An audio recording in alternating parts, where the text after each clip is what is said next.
prácticamente desde el principio, y que como no me voy a coser al primer hervor. De hecho tengo muchas décadas ya de estar cerca de los movimientos sociales, particularmente de los movimientos campesinos. Entonces esta es la carta de presentación con militantes y con activistas del movimiento como se ve, y no los méritos académicos presuntos que alguien pudiera tener. Y bueno, vamos entrando en materia. El tema que a mí me pidieron es hablar de América Latina, neoliberalismo y el triunfo electoral de Morena en el 18, el 1 de julio. Sí, claro.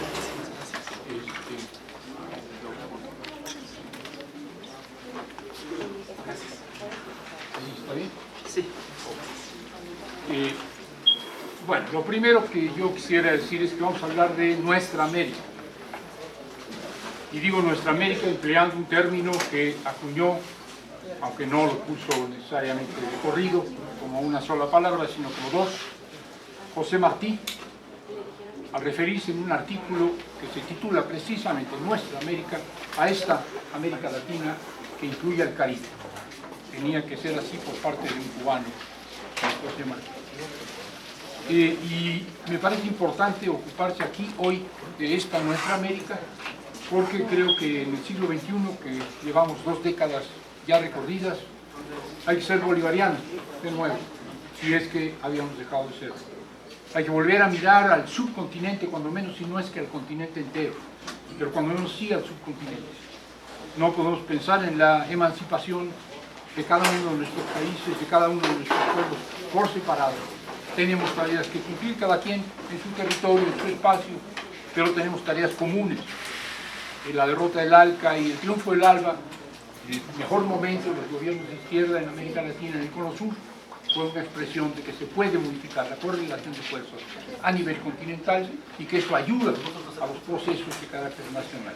Veamos pues hacia el sur, fundamentalmente hacia el sur, también hacia el norte. Creo que hay que estar atentos a qué tanto puede progresar este socialismo democrático de Bernie Sanders en el Partido Demócrata, por ejemplo, más nos valiera que tuviera éxito. Pero miremos en este caso hacia el sur. Y lo primero que creo que podemos y debemos identificar es algo que se llamó el ciclo progresista. Se hablaba de los gobiernos progresistas, un ciclo progresista. Y muchos que nunca simpatizaron con esta idea, ni con esta posibilidad, ni con su potencial, nos anunciaron también que había terminado. Que finalmente esta ilusión insostenible de que gobiernos presuntamente de izquierda, que en realidad eran neoliberales, etcétera, etcétera, etcétera, finalmente habían mostrado el cobre y estaba de vuelta a la realidad del neoliberalismo del que nunca habíamos salido. Esta es una visión negativa absolutamente inadmisible. Tuvimos una experiencia, América Latina fue y sigue siendo, y esto lo voy a tratar de argumentar en unos minutos, un laboratorio de la Revolución Mundial. Es el único lugar del mundo donde muchos países al mismo tiempo y de manera a veces, cuando se puede, coordinada, estamos tratando de salir del neoliberalismo por la izquierda, no por la derecha. No como el Brexit, no como los neofascistas europeos, no como Trump, sino por la izquierda. Y dirán, bueno, sí, pero ya terminó la oleada, ya terminó el ciclo de gobiernos progresistas. Terminó una primera oleada. Si alguien piensa que la emancipación de un continente se va a lograr en unos cuantos años, está equivocado. Un proceso emancipatorio de fondo lleva décadas, bastantes décadas, no una, no dos. Es un ciclo largo. Creo que estamos iniciando un ciclo emancipatorio para salir no solo del neoliberalismo, sino también del capitalismo en general, pero es un ciclo de larga duración. Y si alguien piensa que los ciclos son lineales y que vamos para arriba y hasta que lleguemos al final, está equivocado. Como cualquiera que haya participado en movimientos sociales de corto plazo lo sabe, los movimientos son por oleadas.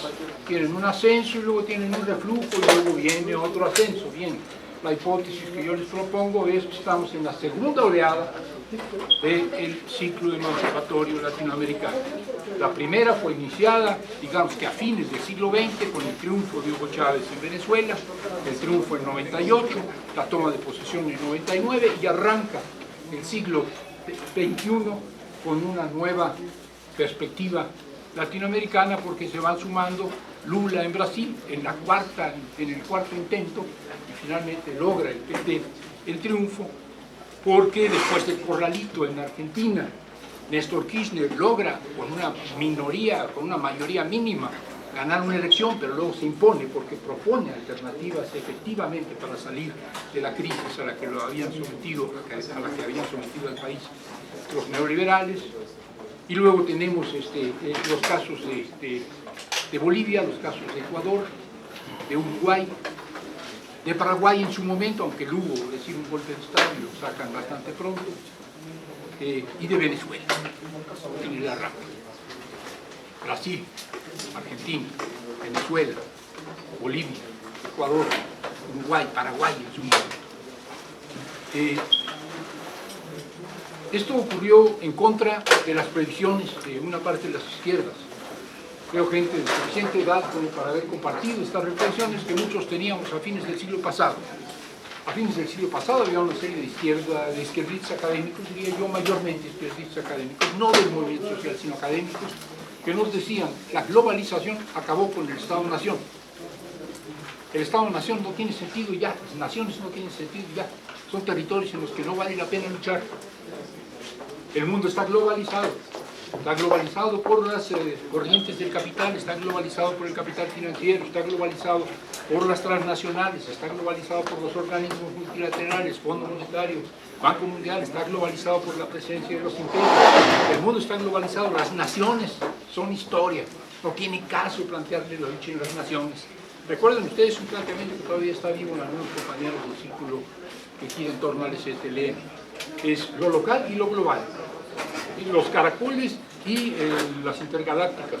En medio no hay nada, en medio estamos nosotros haciéndole al pendejo, creyendo que podemos hacer un proceso de transformación desde las naciones. Pues bien, el ciclo emancipatorio latinoamericano que se inicia con procesos nacionales, con Venezuela, con Brasil, con Argentina, con Bolivia, con Ecuador, nos muestra que el espacio nacional es un espacio legítimo y que hay que dar la lucha en el espacio nacional. Lo segundo que tenemos que aprender de ahí es que no es posible ganar gobierno, no es posible llegar al poder político. No digo que se tenga todo el poder, pero bueno, al poder político, al poder de la administración pública, si no es acompañado de movimientos, si no hay fuerzas sociales detrás, no hay partido que pueda ganar una elección a los de siempre. Es bastante claro, en el caso de en el caso de Venezuela no hubiera sido posible sino que se llamó el Caracazo, un movimiento popular muy fuerte, bañado en sangre. No hubiera sido posible en Brasil sin la presencia de movimientos tan importantes como el MST, el Movimiento de los Sin Tierra, un movimiento campesino, y la COP, la Central Obrera Brasileña, que están vinculados al PT y otros movimientos menores. No hubiera sido posible en Argentina, aunque él no tuvo inmediatamente el apoyo de los piqueteros, sin los piqueteros que lucharon contra el corralito y que lucharon contra las recetas del Fondo Monetario Internacional del Banco Mundial en Argentina. No hubiera sido posible en Bolivia, pues, evidentemente, que un aymara llegara a la presidencia de la República y que un intelectual que había estado en la guerrilla y en el intento de tomar el poder por la vía de la violencia, como es García Linera, pudieran ser presidente y vicepresidente respectivamente, si no hubiera estado la guerra del agua, la lucha contra la privatización del agua en Cochabamba, si no hubiera estado la guerra del gas, sobre todo en el Alto, si no hubiera estado la guerra de la coca, es decir, la coca es cultura, la coca no es solamente una droga, en los Yungas, en Chaparita.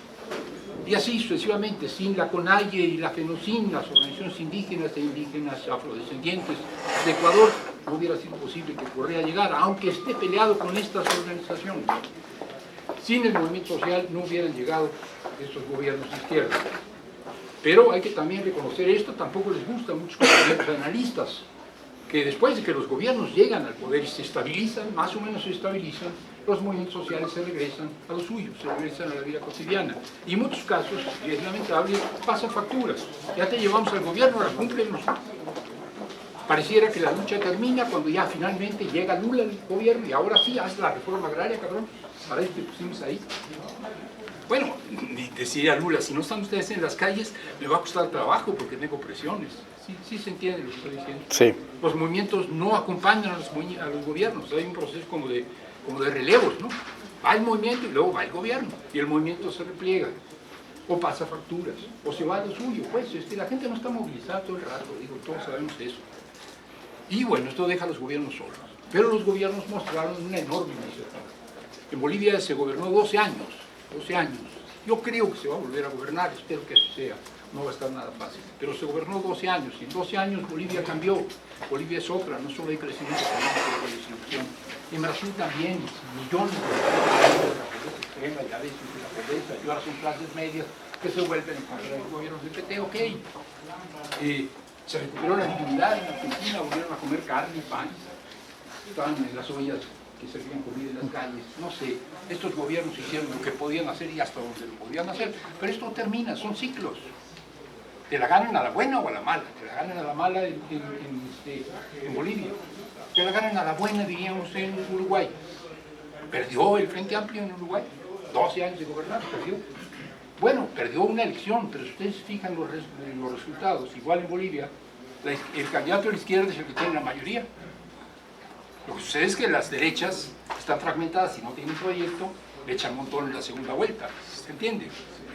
Hoy pasa lo mismo, hoy el candidato del MAS en Bolivia tiene clara mayoría, no hay un candidato de la derecha que le llegue, pero si pasa en la segunda vuelta, van a echarle un montón todas las derechas, incluyendo algunas izquierdas atontadas que van a estar votando en contra de sus verdaderos intereses. Bien. ¿Qué más quisiera yo decir? Bueno, son ciclos neoliberales, son ciclos anti-neoliberales. Alguien diría, no son anticapitalistas. Y si no eres anticapitalista, no eres nada. Esto es maximalismo. Quien tiene una formación del marxismo y del leninismo como yo, saben de qué estoy hablando. Cualquier conflicto, cualquier movimiento, cualquier acción pone por delante el programa máximo, los objetivos estratégicos. Y si no estás cumpliendo los objetivos estratégicos, estás mal. Esto es no pensar en la correlación de fuerzas, hay que pensar cuáles son los objetivos inmediatos y cómo sumas las fuerzas necesarias para lograrlos y ir avanzando hacia los objetivos estratégicos. Eso significa que si en el siglo XIX en nuestra América lo que hubo eran movimientos para crear países, para volver a tener una soberanía como naciones, que no eran naciones antes, y nada más, no fue contra el capitalismo, pero sí contra el colonialismo, que era la expresión más dolorosa del capitalismo. Si en la segunda mitad del siglo XX fueron las luchas de liberación nacional en África, en Asia, no, es que no eran anticapitalistas, algunas trataban de avanzar más allá, el socialismo africano, por ejemplo, pero en todo caso eran decoloniales. Bueno, hoy somos antineoliberales porque el neoliberalismo es la forma, la cara del capitalismo de hoy. Hay que acabar con eso, hay que disfrutar el neoliberalismo. En una direccionalidad, yo soy anticapitalista. No pienso que el pueblo de México en este momento sea anticapitalista. En algún momento creo que llegaremos a una mayoría consciente de que necesitamos construir realidades muy diferentes de las que hoy tenemos. Hoy lo que tenemos es un pueblo convencido de que el neoliberalismo nos lleva al barranco y que hay que salir de él. Hasta ahí vamos. ¿Cuáles son los pasos que hemos visto, no los que hay que seguir? Los pasos que creo que hemos visto son, en primer lugar, recuperar al Estado. Esta idea de que somos antiestatistas y el Estado es un monstruo frío que decía Nietzsche y no hay que apostarle al Estado y es la sociedad, etc. Estamos viendo que esto no es así. La función del Estado es absolutamente fundamental. No podemos desmontar el neoliberalismo si no recuperamos la función del Estado-nación. En términos, estoy hablando ahora de un aspecto nada más, estamos hablando del neoliberalismo como modelo económico, el Estado como conductor del desarrollo. Si el Estado no toma cartas en el asunto, la economía neoliberal, la economía dominante, la economía de las transnacionales, la economía de los circuitos financieros, se va a apoderar de la sociedad otra vez. Necesitamos que el Estado intervenga, que el Estado regule, que cumpla la Constitución mexicana que dice que debe planear democráticamente el desarrollo. El Estado tiene esa función constitucional, que lo cumpla. Eso sucedió en América Latina. Había estados entregados a las oligarquías, todos entregados a las oligarquías, entregados a las transnacionales, plegados a los dictados del Fondo Monetario Internacional, y estos estados recuperaron soberanía. La soberanía nacional, esta cosa que supuestamente no tenía sentido, no tenía caso. Todos son caracoles intergalácticas. Señores, la soberanía nacional es algo por lo que vale la pena luchar. Y se logró, en primer lugar, que esos estados tuvieran capacidad de decidir, no en el vacío, no es una página en blanco, hay presiones, hay situaciones que hay que enfrentar, hay que ser pragmáticos cuando uno gobierna, es una responsabilidad muy grande, pero se logró recuperar. Lo segundo es recuperar, bueno, vamos a simplificar, los recursos naturales. En esos países los recursos naturales estaban cedidos a las transnacionales, como también nos estaba sucediendo a nosotros, y todavía estamos en ello, que no podemos echar para atrás lo que se construyó en varios años, en 30 años.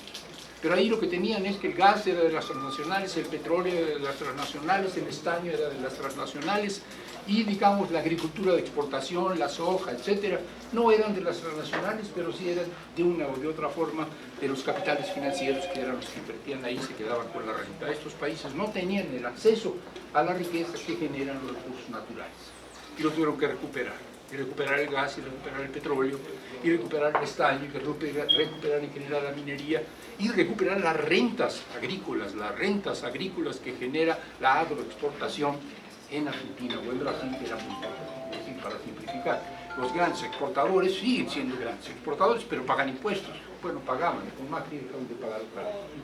Bueno, sin más. Y esto es el tercer paso. Esto hay que redistribuir. Hay una emergencia, una urgencia en todos los países sometidos al neoliberalismo, y es la extrema pobreza, la polarización extrema, el 1 contra los 99. En el caso nuestro, 99 están hundidos, muchos de ellos en la pobreza más extrema. Lo primero que hay que hacer es compensar esto, sacar a la gente de la pobreza extrema. Que eso es redistribución del ingreso y no es creación de riqueza. Sí, claro, es redistribución del ingreso. Alguien está en contra de redistribuir el ingreso. Probablemente no puedes durar 20 años redistribuyendo el ingreso, necesitas crecer y crear riqueza, pero para empezar y de arranque lo que hay que hacer es redistribuir el ingreso, claro que sí. Y un ingreso que además puede ser asignado a la transformación productiva. No se logró demasiado en esto, y creo que ahí no avanzamos tanto estos logros. Entonces, y para concluir, ¿cuáles fueron las fuerzas que impulsaron esto en América Latina? Y habría que pensar en nosotros ahora. Por un lado, movimientos, ya lo dije, sin los movimientos sociales no hubiera habido cambio hacia la izquierda en el subcontinente, pero los movimientos son poderosos, lo sabemos, son expansivos, lo sabemos, pero son efímeros. Hoy tenemos un movimiento de las mujeres en contra de que las maten, de que las violenten, de que las violen, de que sus derechos no se reconozcan, etc. En contra del patriarcado, en contra del sexismo, del machismo, poderosísimo, con una capacidad de convocatoria enorme, pero se va a pagar, lo sabemos. Va a quedar estructura, va a quedar organización, sobre todo va a quedar una conmoción política en el país, una conmoción política, ética, moral, muy poderosa, pero como movimiento tiene altas y bajas, así lo sabemos. Si queremos que una lucha continúe, tiene que haber algo más que un movimiento. El movimiento además va a lo suyo, se focaliza, tiene intereses particulares, por eso moviliza, porque mueve el interés particular de aquellos que están en ese movimiento. Si tú eres mujer y no estás en un movimiento de las mujeres, ¿qué te pasa? Pero no necesariamente estás con los migrantes, o no necesariamente te preocupan los transgénicos, tú estás en el movimiento de las mujeres. Si a ti te preocupan los transgénicos, estás en los transgénicos. No necesariamente, qué sé yo, en la equidad de género. Entonces, los movimientos son efímeros, particularistas y cortoplacistas. Queremos ciertos objetivos inmediatos. Claro, pensamos en la utopía, queremos un futuro diferente, pero tenemos objetivos inmediatos, por eso nos movilizamos. Eso no basta, eso desgasta, eso pone en crisis a veces la dominación oligarca. Ya no pueden gobernar, pero no es una alternativa. Ese es un problema serio. Hoy lo que tenemos en Chile, voy a cerrar con esto en un minuto más, es un movimiento poderosísimo. El cabrón de Piñeiro no sabe para dónde hacerse, pero tampoco el movimiento sabe para dónde hacerse. No queda claro que sigue después del movimiento una nueva constitución, ¿cómo? Sí, el movimiento tiene virtudes enormes, pero tiene debilidades. No son todo el movimiento, hay más allá del movimiento. Los partidos políticos cumplen una función absolutamente indispensable. No puede ser que el movimiento social, no puede ser que un pueblo se exprese por luchas particulares, los campesinos luchando por intereses campesinos, los obreros por intereses obreros, la pequeña burguesía, las clases medias por intereses de clase media, las mujeres contra el sexismo, los jóvenes, los niños contra la adultocracia y el adultocentrismo, también debería haber ese movimiento, y en una de estas ahí van a estar. Necesitamos que todo esto se conjunte en un proyecto de nación diferente. Y esto no lo hacen los movimientos. Sí, luego quieren hacer frente a quienes hayamos estado en movimientos, queremos hacer movimientos populares, y movimientos sociales y frentes sociales y la nueva constitución y la fregada. No es posible. Los movimientos sociales no conforman un proyecto de nación. Los proyectos de nación corresponden a los partidos, y son partidos movimientos tanto mejor. Y este proyecto de nación tiene que encarnar en algo, y esto es en una campaña por ocupar los espacios de poder, por ocupar el poder arriba, no solo el poder abajo, el poder arriba. Se necesita el poder arriba si tienes un proyecto de nación, se necesita el cambio de gobierno.